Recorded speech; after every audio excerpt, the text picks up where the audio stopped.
परमात्मा ने नमः।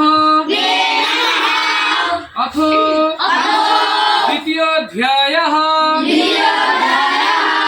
सांख्ययोगः।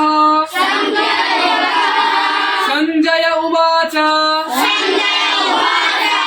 तं तथा कृपयाविष्टम्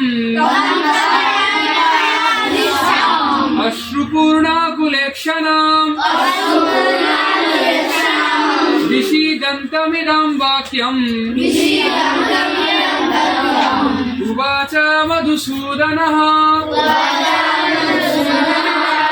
श्रीभगवानुवाच कुतस्त्वाकश्मलमिदम् विषमे समुपस्थिताम्